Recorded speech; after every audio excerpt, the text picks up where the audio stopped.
Welcome everyone to the showdown between the dinos, who shall be led by Dwayne Gor-Rok Johnson. And today, guys, we face off against the proud Dawi, who shall be led by a dwarf lord with a super powerful mustache. So we're going to see if Dwayne Gor-Rok Johnson can give the dwarves the reptile's elbow or the people's elbow. I think reptile's elbow is pretty funny.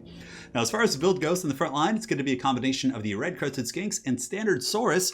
So these little lizard boys, pretty good against Dawi. Now, against blasting charges and anything pretty much higher than dwarf warriors, they are going to struggle. But for the cost, they're mobile, they have good AP, they apply poison, certainly can't complain. But aside from that, like I said, there's going to be blasting charges, and oftentimes dwarves will come in with at least longbeards because they're just so damn good. So you do need to bring a couple anchoring troops. As such, we have saurus warriors with shields. And in total, I think we have two of those bad boys. Going to be fighting in the front line with the leader of their people, Gor-Rok. And Gor-Rok's also quite good. He does have a silver shield, 100 armor. So against dwarf warriors and longbeards, he's going to be very durable. He has good AP values, and he's actually really, really tough to take down. And if he goes fisticuffs and fights against dwarf lords, even the really fighty ones like Ungarum and Grombrindle, he's going to be able to put up a great fight.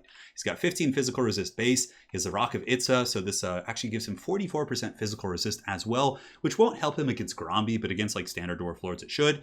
And on top of that, he does have the Mace of Ulamog, which is an insanely good item. It has a 2-minute cooldown, so relatively long, but it does give him 40 melee attack, 50% weapon damage, and 50% armor piercing damage, so he suddenly becomes quite a world beater with that mighty mace of his. But the silver shield's also very nice against like dwarven focus fire. Now here in the back we do have a couple of groups of the Razordon hunting packs, and these guys used to suck when they first came out, but since some changes and they're a little bit more effective with their arcs of fire, I find that these guys are actually really good in a multitude of matchups. So they have really good AP values with their missiles, so obviously that's pretty self-explanatory, good against dwarves, especially against gyrocopters, which have become somewhat common in this matchup. And on top of that, they're kind of like a hound unit. They have 70 speed, they have good AP values, you can dive the back line if you have to. A pretty good dual purpose. Granted, you just want to make sure they're not sitting and trading with like thunders and dwarven missiles, because they're not going to have the best time despite their armor values. Now we do have a couple dinos as well. We have a feral Bastillodon, which is dirt cheap. It's basically just a distraction Carnifex trying to occupy my opponent's attention here. And on top of that, we do have a Bastillodon with the Rev Crystal who's going to be healing.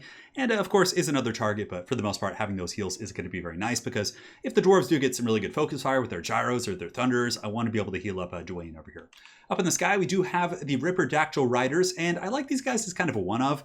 Pretty good at pressuring against the flying units of the dwarves, and they have really good AP values. If these guys land and fight any dwarven infantry or gunline units, they're going to be able to cut them to shreds really, really quickly. So I like having these guys. And last but not least, in the back on the far side of the map, we have the Powhawks with Sentinels. Going to be using them to dive gunline units, and mainly I just like to bring them for the rock drop, to drop the rocks on top of the cannons, which usually takes out the models and does some really good work. Now for the forces of Aerocrastic, up in the sky, he's got 3 gyrocopters with brimstone guns, a mighty dwarf lord here on the ground, dwarf warriors in the front line, 3 or 4 groups of thunderers here in the back. It looks like it is going to be 3, and these are my favorite units in this matchup. They're just so damn good against dinos. Like anything big just gets brought low by these proud dwarves here. He does have some giant slayers in the back, more longbeards, so just a ton of longbeards, and to deal with the armor, he brings the guns. He does also have a special here. Oh, look at this. It's going to be Iron Drakes. So these are not going to be the Trollhammer torpedoes, but rather these are the flamethrower variants, which are actually pretty good against saurus, good against skinks, good at clearing out the hordes of lizard infantry. And oftentimes, a lot of lizard players are going to be going super wide against your army, trying to swarm you. So having this thing that's really effective at kind of breaking off their infantry, pretty good stuff. And I think that's it for this force. So let's get this show on the road, guys, and have some fun. So the dino army is going to be descending from the swamps. The advantage of having the aquatics water, going to be game-changing here for the skinks if they do decide to engage in the water. Actually, during the match, I didn't even think of that, but here in the replay, I'm like, oh, damn it, I should have gotten my skinks in the water, because, of course, infantry units will take a penalty fighting in the shallow water here, if I'm not mistaken, but, of course, my skinks would not, because they're aquatic, they're waterborne creatures. Those boys do some serious work. Now, the frontline fight is about to be underway. The cohort of Sotek going to be charging right up the pipe. I forgot to mention from my caster, I do have a Skink Priest of Heaven, so we're going to be trying to cast that Wind Blast to take out the boxed up formations of dwarves, and also using the Harmonic Convergence. So the Flamethrower is going to be going down, roasting into my source, getting some really nice damage there, but hopefully the water will put out some of that fire. Look at that damage though, great HP damage, takes out 5 models, and now in the front we do have the Red-Crested Skinks, the cohort of Sotek, who is going to be refusing to die, going to town and fighting against the Longbeards. So we'll see how that fight goes. We also do pop a Rev Crystal to kind of keep those guys healthy. And now the Razordon hunting packs are actually opening up and doing some really good damage here against the Iron Drakes. However, the Gyrocopters with the Brimstone guns getting a really nice position over the formation, shooting in and doing some huge damage against my Razordon. So not really the best trade so far. However, now my flank is coming in. You can see that the Ripperdactyls are able to actually tear down, I think, and do some damage. No, they didn't kill a model, but they do some really good HP damage against the gyrocopters, and my Powhawks' Sentinels are going to be doing the same thing. Granted, the entire time I'm chasing these guys up in the sky, Arrow doing a really good job with the Dwarves here on the ground shooting up. Wind Blast going down right there does take out a couple of Dwarf Thunder units, but nonetheless, he's still able to get some really good fire. So one group of the Razordons is broken off from that pressure, but the other one's going to be coming back in, and now the Amazon Barbs, the ROR, are going to be shooting in and applying poison to the gyrocopters. Not really sure how poisoning a gyrocopter works, but perhaps the pilot gets afflicted by one of the darts or something, but we are able to slow those guys down and do some really good AP damage up in the sky, and it looks like we might actually be able to break off all the gyrocopters. So this one, of course, has 3 models, but with the Ripperdactyls coming in, it's going to be a really good trade for me over here. Now, back in the front line, you can see the Red-Crested Skinks doing a pretty good job here. We have Dwayne Gor-Rok Johnson in mortal combat here with the Dwarf Lord, and this is a matchup in which he's really going to shine. He's easily going to win this duel. The Dwarf Lord doesn't really have the best AP values, and Gor-Rok does have the Rokavitsa, dropping the Reptile's elbow here on the Lord, so we'll see how that goes. Now, as far as the other fights go, my Saurus here are losing the Longbeards. On the other side, those Saurus are actually doing very well against those Dwarf Warriors in the flanks, as expected. And here in the center, my Saurus are winning the fight against the Longbeards because I did cast a Harmonic Convergence on these guys as the battle was going. In the back, one of my Feral Bastiladons doing a good job. You know, this is what he's here for. He's a distraction. He's occupying gunline units.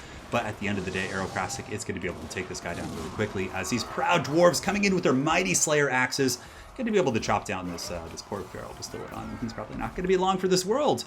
One of the gyrocopters has come back as well. It has 2 models. The other unit has rallied. They have 2 models as well. And on the far side of the map, the Powhawks' Sentinels are able to chase off a group of, well, only 1 left now, but there was 3 originally. On top of that, my Bastiladon with the Rev Crystal is jumping into the back line, but Arrow has a pretty nice little concave of fire if you look. He's got 2 gun units here, he has 1 here, he does also have the Iron Drakes. This gun line's falling back, and pretty much the only thing I have that can really pressure back here effectively is the Bastiladon, who is now being attacked by Giant Slayers. A very scary situation to say the least. However, the Ripperdactyls here are up to 9 kills, not the most kills, but they are doing some really good HP damage against the Dwarven guns. So just trying to shut down the guns wherever I can. Very, very scary stuff. And also in the flank here, I saw an opportunity. I was like, I need to get into the back line with some sustainable troops. So I detach from this engagement. I pull in the Ripperdactyls to attack the back of these Dwarf Warriors, and that should be enough to break them, which is going to open the floodgate. It's going to allow these Saurus to push into the back line to attack the Slayers, which is like a dream situation because Slayers obviously don't want this fight, but it's good. And eventually they can start wearing their way into the gun line and causing some pressure elsewhere. So now we have these 70 Saurus fighting against the Giant Slayers. A very cost-effective trade. The Giant Slayers may win it, but nonetheless they're going to be taking heavy casualties in the process. Up in the sky, the last of the gyrocopters are being taken out by the rallying Razordon hunting packs. And here in the center, the Skink Priest with a very valiant effort as well here against the Longbeards. And at this point, I'm like, I need more stuff in the back line. His guns are just doing so much work, just mowing down everything I send back there. And eventually they will be able to fix our sights on my Ripperdactyls or maybe my Lord here. So I get these Salamanders and, or the Razordons, excuse me, and I just push them back here and start attacking. But there's actually some flamethrowers online as well. The Iron Drakes back here need to be shut down. And here comes the Ripperdactyls. They're either going to be going for this unit or this unit. I can't quite remember which one we do. But the Razordons do get Harmonic Convergence. Nice little Iron Drake Overwatch fire as I do approach those units here. But for the most part, this is good. Most of the gunline units are really heavily focused back here. And if I can shut down all 3 of those units, that's going to be pretty game-changing for sure. So just to make sure that the Razordons don't break, I also used a Cold Blood, but man, you can see the firepower coming in. My Ripperdactyls are being ripped to shreds and are certainly not having a good time, but nonetheless, they are able to break off 2 units of the Dwarven guns, and now we get to collapse in with all of our Lizards here. So the Razordon's going to be jumping in, the Ripperdactyls jumping in with their great AP values, and suddenly we have some really solid pressure here in the back line as the Dwarf gun line is pretty much having to run, which is the dream situation. Now in the front, it's a little bit messy. I do have some Saurus over here who are pretty healthy. Dwayne was able to win his duel at the Dwarf Lord, who has been forced back as well. The Dwarfs have 75 Longbeards here. They barely got scratched.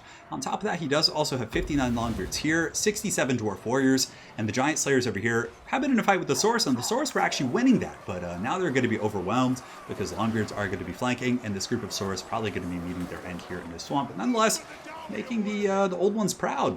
So back here in the gunline pressure area, you can see the Razordon hunting packs and the Amazon Barbs are doing a pretty good job here, but nonetheless, some of these damn Iron Drakes have gotten back online, and you can see I'm basically just making every conscious effort in this battle to chase down the gunline unit. So the Powhawks' Sentinels here are chasing them off. This Thunder unit is being chased off as well by the the Riptidactyls up in the sky, and we're just trying to put those guys down, but it's certainly not easy. And one group of my Razordons has been broken, only 6 models left, but nonetheless that ammunition would have been quite nice. And the Amazon Barbs right here are in Mortal Kombat as well, but now we have a bit of a scary situation as the Giant Slayers were able to free themselves from that engagement and are now coming in. So you can also see, oh, Gary came back, what a hero. This Pistolodon is going to be dropping the Reviv Crystal here on the Amazon Barbs, trying to resurrect some of those models and also heal those bad boys up.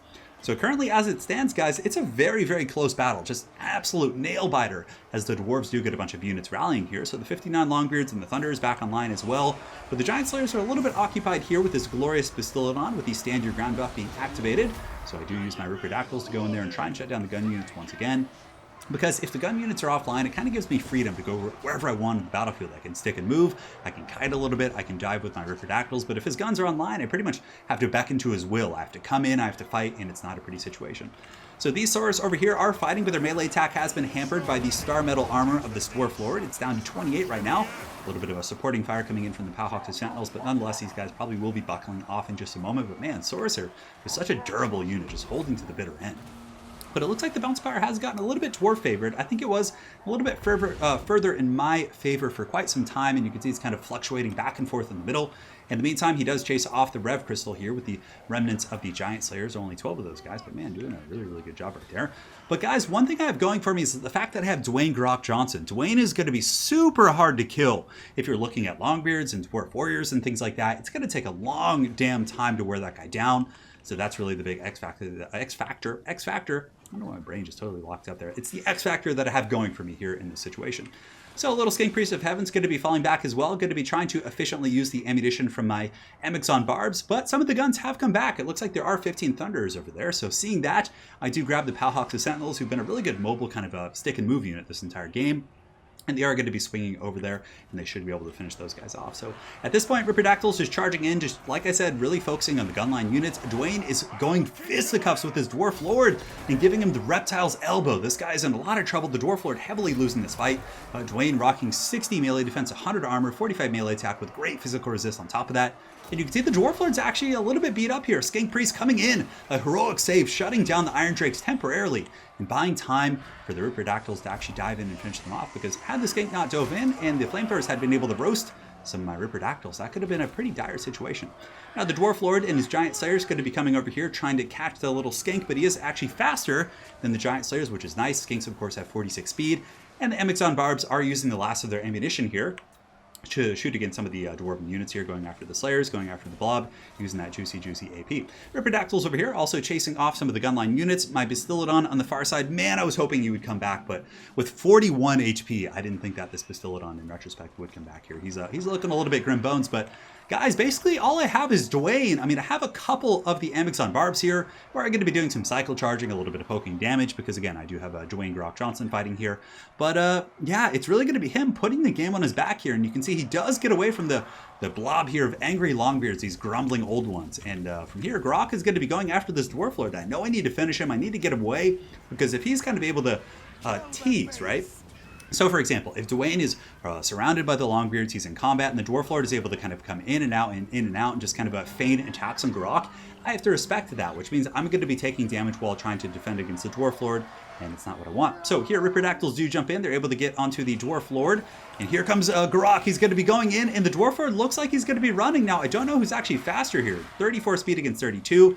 I do not know where Gor-Rok was going right here. Maybe I screwed up my attack order, but the Mace of Ulamog is popped, and we're going in for an attack there. Oh, 400 damage coming in. That Dwarf Lord is now wavering. That Mace makes him hit so damn hard. It puts him up to 85 melee attack and 675 weapon strength. It is pretty insane for sure. He packs a lot of punch for a Foot Lord.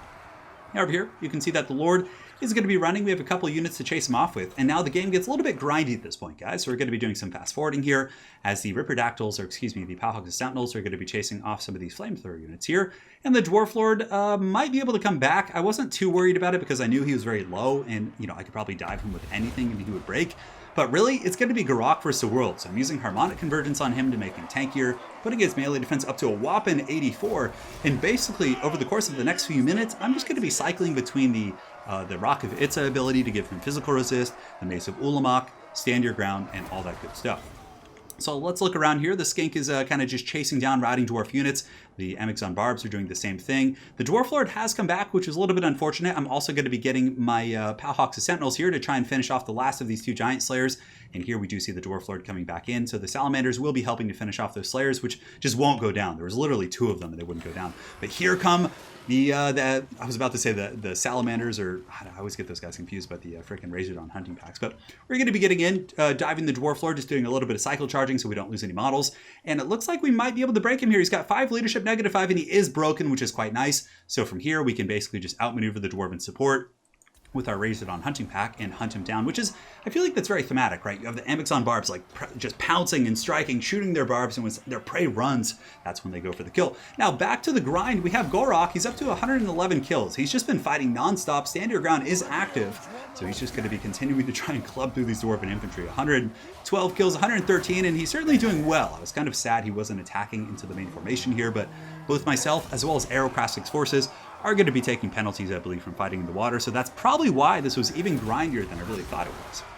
So the Dwarf Lord here has 26 HP. He's probably going to be taken out. We actually get the little Skink Chief here and start to chase him off the battlefield here. But I was wavering. I was like, don't you break. Don't you break. We need to get that Dwarf Lord. So now, guys, it's basically just a grind fest. So Arrow and I were actually in Discord, and we were both like, during this grind right here, in just a moment, obviously there is some charging with the Amazon Barbs. I was like, I went to the kitchen and checked on my pizza for a minute. I literally was gone for like 15 seconds just while this grind was going on. So hopefully you guys can see the true scale. So the Rockavits are going down. Mace of Ulamog, he's up to 132 kills, guys. And the Bounce Power is actually pretty close, a little bit in my favor, but he's getting danger low. I only have 1,000 HP, and Longbeards are just disgustingly resilient. These guys just go forever. It's actually a 40k term right there, but nonetheless, we're trying our best to get the Longbeards down. The Skink is coming in. I'm just throwing everything at the table trying to get a rear charge penalty and break these guys, but they just won't break. And my Skink is actually being beaten down by the Longbeards, and he retreats. I was like, damn it, he's gone. I tried to keep him fighting with Cold Blood, but it wasn't enough. And Gor-Rok is down to 1,200, guys, and there's more Dwarves sallying in. So despite the fact that the bounce power is in my favor, it is actually a really, really close situation. You can see I'm steady. Gor-Rok's leadership is at 15 for a moment, 959. Mace of Ulamog is popped once again, and he's just grinding through these guys. And now you can finally see that victory is within my grasp as some of the Longbeards are running and certainly shaming their ancestors. But man, what an insane, grindy, back and forth battle. It was really fun seeing Dwayne in action. And you know, he's not the most competitive pick in most matchups because, again, he's a Foot Lord. But I think in the Dwarf matchup, he's got to be one of the better picks. He's really hard to snipe. He's a great AP character. He's really defensive, and he packs a serious punch as well. And against the Dwarves, like bringing a big target like a Stegodon character or a Carnosaur character, well, obviously not a Carnosaur, but something on a mount or big targets in general that are expensive is a little bit risky. Because you can see here, had I brought like a Slann, good luck protecting a Slann from Dwarven gunline plus, 3 gyrocopters. It's going to be tough. Now, it is possible, but for the most part, I think that Gor-Rok is a pretty good pick here in this matchup. And I thought this build was pretty strong. The Distraction Bastillodon did a good job. The Saurus Warriors did their job. Razordons were a great answer against the Gyros and also a good late game pressure unit. And the Flying Air Force was quite good. And Arrow's build was great. It was a really close game. Honestly, I think it could have gone either way. There was a couple clutch moments on both sides. And yeah, it was a great time. So make sure to check out Aerocrastic over on his YouTube channel. Great stuff. We actually played, I believe, 3 games this night. And all 3 of them were just close nail biters, just like this. So you guys will be seeing those replays coming up relatively soon. So stay tuned for that. And thanks again for joining, guys. And we'll see you on the other side. Take care.